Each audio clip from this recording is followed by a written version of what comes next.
a lot of people out there need my blood. My blood is very special. It's like Hulk blood? Yeah, exactly like Hulk blood. That's what I think of you. It's O positive, so I'm a universal donor. You are. There's apparently a big shortage right now. So they hooked me up to a machine for 30 minutes, and then they gave me a thing of Cheez-Its and sent me home. Nice. Yeah. My car battery died today, so I had to go buy a new one. Yeah. Maybe you need some good karma in your life. Kind of like I just got today. Yeah. Well, I don't think these episodes are gonna do the trick for. Oh, cool. Yeah. Cool. Can't wait. This is the Remember the Times podcast. I'm Mitch, sitting down with AJ. We're remembering times. Hello, everyone. I'm here wearing better shoes than Mitch, as always. I have Jordans on. I would show you, but I can't. I got busted ass Vans, as per usual. As per usual. Dude, so we're finishing up high school here. Ooh. So I feel like if we don't tell any of these stories before high school ends, we can't come back and do them again. Okay. But were you very just ever so gently glazed on it on the first episode? But I feel like people need to know what the G tank is and understand that it's a wonder that all SBNC members probably shouldn't be alive because of the G tank. At the bare minimum, there should be one of us who's permanently disabled from the stuff that we were doing. So the G tank, we used to film.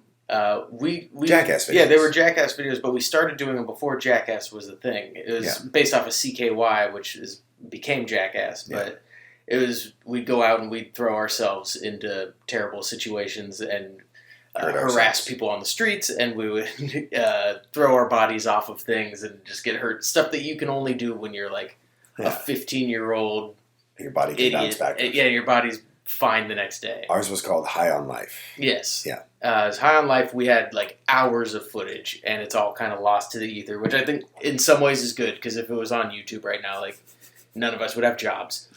You'd have a job. I don't know. Musicians get canceled all the time. You sure you're not cancel proof? For hurting myself? I don't know, but we did skits and stuff too. That was stuff that we thought was really funny. I guess that's fair. Here's a free one. We did it was a real world parody called Hitler and Friends, and everybody in the house was the worst people possible, and it was what if they all lived together? And was I in on that? I don't remember who you were in it. I was the big guy. Yeah, you were. So there somewhere is footage of me pretending to be Hitler, and that's why I can never be president. Yeah, that's fine. We thought we were very, very funny. None of us have grown up to be sketch comedians or anything like that. Okay, but the G tank is funny. The G tank was funny because that was just putting ourselves in the most harm's way possible. We took 2 shopping carts, because we saw in the Jackass videos they would get in a shopping cart and push it into a curb, and they'd go flying out of it. We thought, well, let's take the flying out of it. And so we put 2 shopping carts together into a cage. Zip tied them together because none of us knew how to use tools to weld it. No. And then you would climb in through the bottom, and you'd be trapped in this steel cage with 2 little zip ties that we used for handles and a big bike helmet, like a motocross helmet. And then we push each other down stairs. We'd go down flights of stairs. We would go off of curbs and stuff, and into walls. And the thing was built so top heavy that no matter what you did, it did a somersault, and you would get tossed around inside of there. You're holding onto the zip ties, and your helmet would bang into your knuckles and completely bust up your fingers. Few things have hurt more than that. Yeah, and it was all stuff that was super smart when we're trying to become professional musicians. Let's damage our hands permanently. You definitely can break a finger or two, no big deal. Mm-hmm. But yeah, it was we are lucky we got out alive. Yeah.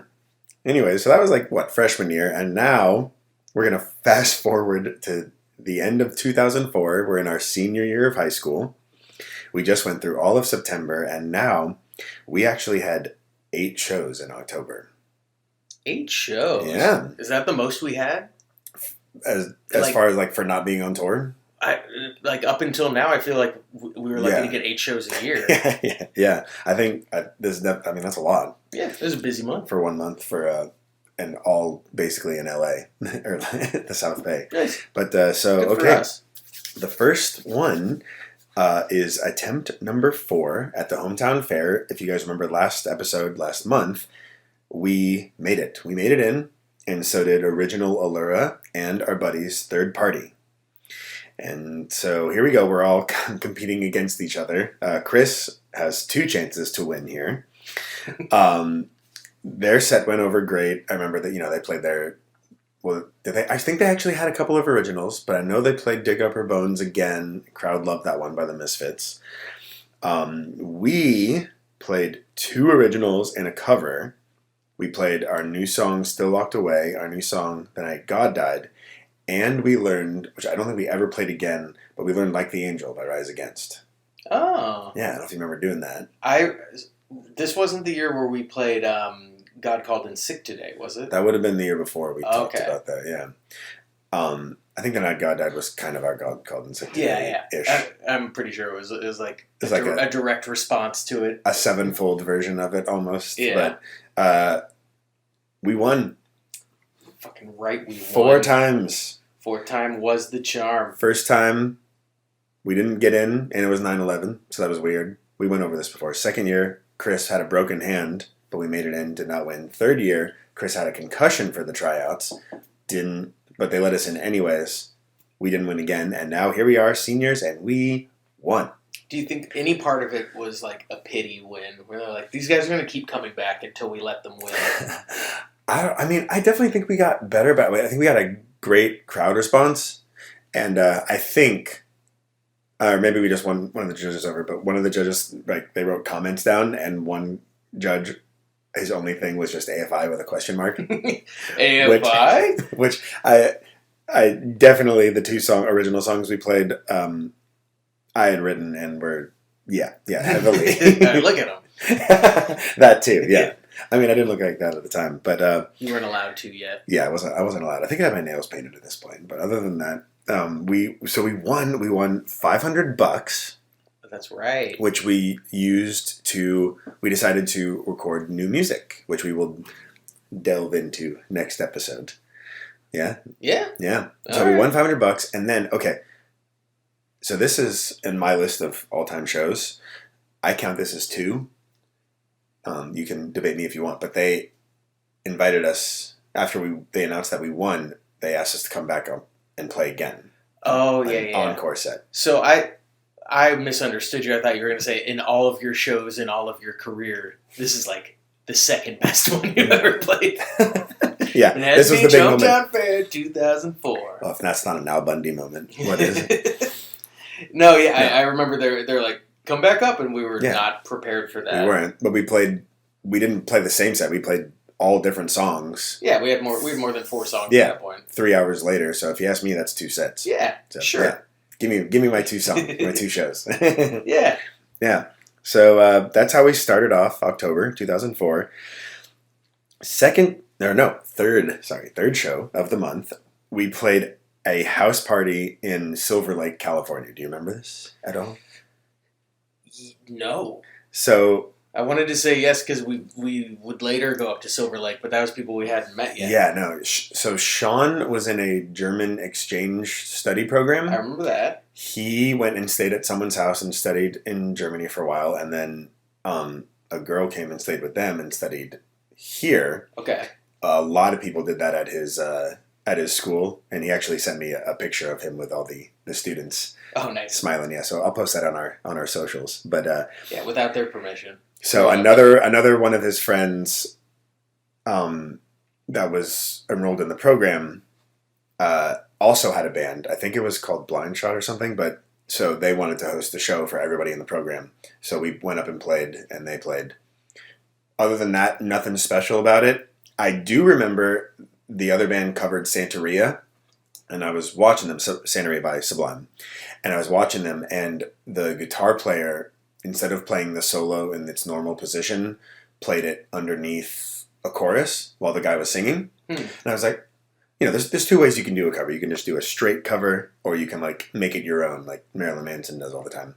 And I went up to the guitar player after, and I was like, oh, that was pretty interesting. Like, that was kind of a cool little thing you did. And he was like, oh, I just fucked up. I didn't mean to do that. I made it my own. Yeah. Could have just told me you did that, man. That was really cool. Yeah. I love how you played it wrong. Nothing that, again, isn't that interesting. But It happened. So I have no recollection of this show. Don't remember it at all? No. Yeah. I remember the German exchange part of it, but Right. I don't remember ever going to a party with a bunch of German folk. Well, we did. Huh. We did that, yeah. So that was show number 3. Show number 4, we're going to skip for the time being till the end of the episode, but we played at a place called The Rocket, which is up on like Hawthorne Boulevard, if any of you are South Bay locals listening. I believe it's still there, right? It still is, yeah. So we'll talk about that later, but show number 5, I don't know if you were there. You didn't play it. This was actually an Allura show, an original Allura. I can go use the restroom. Yeah, go ahead. Yeah. They got a show at a Halloween fair at an elementary school. And this was like one of their only times they actually played like without SB&C. They always were like our little brother band, I guess, kind of thing. But so they got this show, and Chris, for whatever reason, couldn't make it. So they asked me to help out instead of cancel. And, they're like an all screaming band, and it was an elementary school Halloween thing. So it was like a really good booking. Yeah. And so I came up and helped when I could. I know we did like the Mad World version of, You mean the Evergreen Terrace version of Mad World. And Taylor went up there and was just screaming in front of a bunch of little kids. And I guess it makes sense for like a Halloween thing. You kind of scare them a little bit. Speaking of scary, I was wearing extremely tight like vinyl pants and blue eyeliner. I do not know where I got either of those. This is why AJ's now on a sex offender register. And I went up and sang Total Immortal. Yeah, I don't know where I got the blue eyeliner either. Maybe it was my girlfriend's as well. Who knows? But so that was a very awkward show. You don't say. Yeah. I can't believe I wasn't there. I feel like you should have been there just to make fun of us. The same way that when you guys did the Martyrs Fair, when they exactly. I should have just gone for the giggles. This was 100% another one of those happenings. Yeah. How do you even get booked at something like that? Was it like from the heat of the hometown fair? Like, I thought you guys should have won. You guys should come play at this. I feel like it was something. I school. think it was their drummer or something, Zach, but not Zach Lowell, Zach Bozeman. Mm-hmm. A couple of Zachs come up in the show. Anyways, moving along. This is all right. So this was the big show of this episode. Besides the hometown fair, we back at the Whiskey again. Number 3. SB&C and original Allura played again. This one has a very weird, lead up into it. You accidentally said it. You got it crossed with another story, but we were getting kind of scouted by some management team. Mm-hmm. Do you remember how we met these people? I want to say it was so I got it confused with the Redondo Pier show because I think we met them. It must have been connected to it somehow because there's no way I'm wrong. Yeah. No, I mean, I think they saw us at like a small show or something, and then we were able to tell them like, "Hey, we're playing at the Whiskey. Come check us out there." Well, so unless they were just at the Whiskey scouting bands. No. Because they came for us? They came for us. Okay. But to back up, so they wanted to meet us. Mm-hmm. And Sean and James couldn't go, but all of our parents were like, we don't want you to go. But we really wanted to go. Meet some strange men for lunch? Well, it was one woman and one guy. I don't know if he was British or Australian, but he did not have good teeth. But he said he started Lollapalooza or helped, and he also... I actually talked to James. He said he either helped break Jane's addiction or Alice in Chains, one of the two. Oh. So he was talking a big game. And against all of our parents' wishes, we went and met these people over on Lincoln somewhere. You remember that? We skipped wrestling practice to go to this meeting, you, Chris, and I. And I think I might have worn a cowboy hat to the meeting because I wanted to really show up. And I brought my girlfriend at the time, which is oh my God, you did. Which is very weird. That's very weird. You're already having lunch with high schoolers, and one of them shows up with a cowboy hat and a girlfriend. We left wrestling practice early. We're in a band. We're a pretty big deal. Drove 45 minutes north to go meet them, and in my head, we're at. I mean, obviously, so this is where things might get askew, but in my head, we're at that diner from Reservoir Dogs. just go with that. Yeah, it looked like that. Wherever we met him, looked like that. Yes, everybody be cool. Else. Yeah, but so they were. I mixed it up with Pulp Fiction. Fuck, yeah. That's gonna bother me for a long time. We'll just edit it out. But so we met these two people that, for some, I don't remember. They really liked us. They wanted to manage us, and fast forward, so they're at the whiskey, and they're watching our set. Actually, I want to give it. Do I give it away now? Do I just finish the story and then tell everything else about the whiskey? I suppose. I have no idea what you're talking about. Anyways, so they came to watch us at the whiskey to see if they wanted to manage us. And during our set, my dad accidentally ran into this guy at the bar.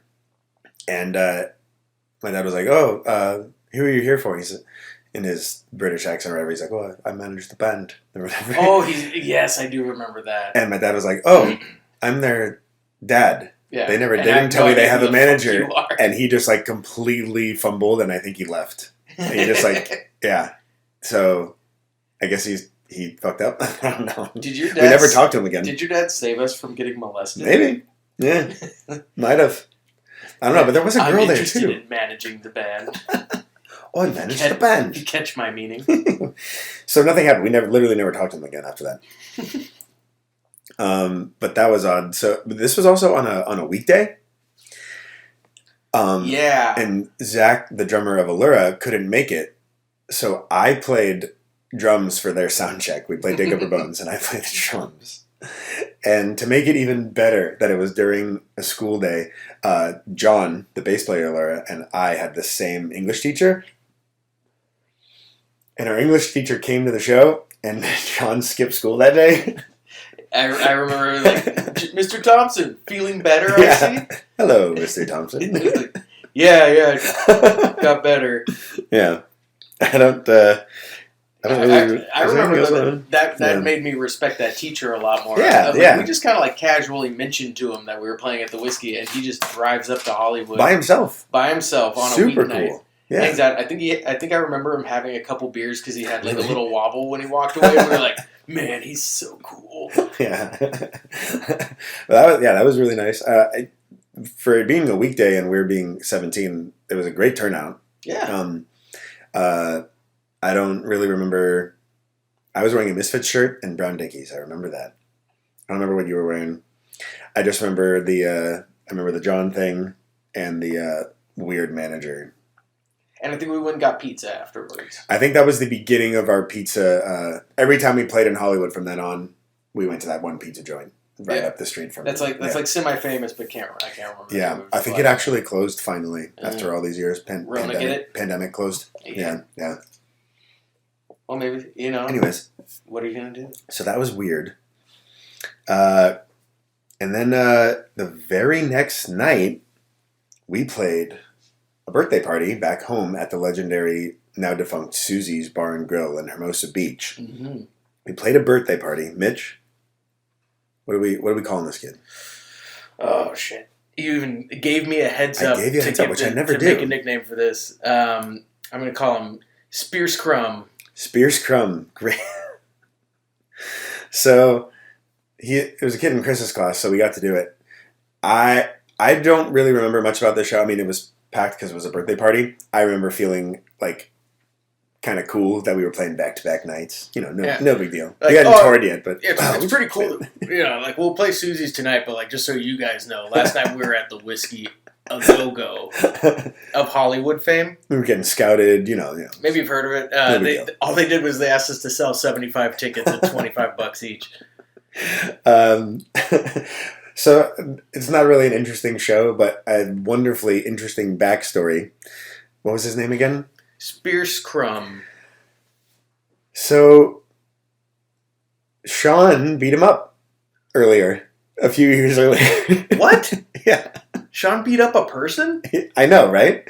He's like the nicest guy in the whole world. To this point in the podcast. Unless you meet him on the rugby pitch. Yeah. He's the nicest guy you'll ever meet. To this point in the podcast, I feel like we have portrayed Sean as a little unhealthy person.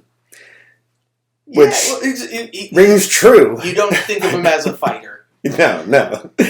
But he missed this guy out. Wow. And somehow he still got asked to play his birthday party. Yeah. Was that like the olive branch? Maybe. And it was like, dude, will you guys just come play my birthday party? We played my ex-girlfriend's birthday party a month earlier. Sean true. beat up a kid and then was like, let's come play my birthday party. It's kind of like all these people begrudgingly are like, I don't like you, but goddamn do I respect your talent. You guys are just so good. Ugh. Yeah. My birthday party would be ruined if this guy who beat me up doesn't play at it. Yeah. So I think that might be the first fight. What did they fight about? From what I understand, he called Sean a name and he did not take kindly to it. Huh. And Sean just kind of, gave him the business. I feel like we all dodged a bullet. Like, we had this feisty little dude that we were just teasing the whole time. Like, at any point, he could have snapped and killed one of us like a pit bull. There are a lot of fights that are going to come up in this podcast, but never would I have thought that Sean owns the first one. Yeah, he kicked him off. Yeah. Wow. Violent man. Good job, Sean. Violent man. He's a doctor now. I mean, if you have a heart attack, I would still call somebody. Don't call him, yeah. But he is a doctor, yes. Not of, like, medicine. That was a friend's joke, by the way. No, you wouldn't know that. All right, so, again, I skipped it before because we actually played The Rocket twice in this month. Mm-hmm. So I just thought I would mesh them into one. Because I'm going to be honest, I don't remember anything about these shows. The only thing I remember was we had to get there like crazy early. Right? We did for one, so early that Sean and James had to wear their soccer uniforms to one of them. Yeah, because it was like maybe even before lunch. It was like 11 in the morning, and I remember that, and they were like, this was a punk bar. Yeah, and I did not feel welcome at all. Like by this point, I don't even know if our music was far away enough punk, but you had black hair and I was like, in makeup at this point, so I think everyone was just like, nah. Yeah. One of There's butt flaps and mohawks, and you guys are not punk enough. It's one of those shows where you feel like you're constantly a little bit in danger. Yeah. It's like, I'm going to go to the bathroom. Do you want to come with me? Yeah, I just remember like setting up my amp, like one of the times turning around and just be like, this isn't going to go well. It's weird that it's like a super punk rock bar with the earliest sound check we've ever done. Yeah, fucking, I don't know. The place is still there. I don't know if they're still doing shows, but I played there later in college. Did you? It was one of the last shows I did with the pop punk band. Oh, I can't wait to get to those stories. So I'm excited for that. So we'll save those. Yeah, I don't want to jump ahead. Yeah, but so we'll end with we won the hometown fair. Sean got in a fight. And we almost got molested, I guess. Yeah. My dad saved us. I managed the band. So October was quite a month. October 2004. Yeah. And I could see, like, living through that, going like, wow, we're really making it. We kicked the month off being crowned the best band at this thing that we've been trying out for the last 4 years. Yeah. And then scouted. We go play an international set in Hollywood, if you recall. It's a German exchange student house party, but and then we play at the Whiskey for our potential manager / maybe a groomer. I mean, I don't think that would have gone well because we left wrestling practice. We would have fucked him up. At the age we were here, this is the age that I'm the most scared of, like, boys now. Like junior and senior boys. If I see them walking down the street, I get to the other side because they're just like, they have no, like, we were riding in the G-Tank. We just had no self-preservation. We had no self-control, and we're like the strongest we'll ever be. Yeah. It's terrifying. I don't want to be anywhere near them. So this is senior year. I definitely year. Wouldn't try to molest any of them. I put that on record. I would not. I'm still trying to beat my bench record from when I was 18. I just can't. No, you're never going to. You're too old. I'm just going to start taking HGH or something. I went after you just so I could see what you benched first, and then I just put on 5 more pounds and beat you. Yeah, no, you guys hold that over me. And John did that. How many years later is this? You got 285, and we were like, gotcha. 290. I bench pressed 285? Yeah. That doesn't sound But right. I did 290, so don't even worry about it. Yeah, well, I could do like 400 pounds now. Big deal. Every day I push my fat ass out of bed. Ooh. Good job, Ian. It's very impressive. Thank you. I'm super strong. I applaud you. All right. Well, yeah, there we go. Episode 18. In the books. Yep. AJ, what's our sign off? I feel like I'm always put on the fucking spot. Yeah.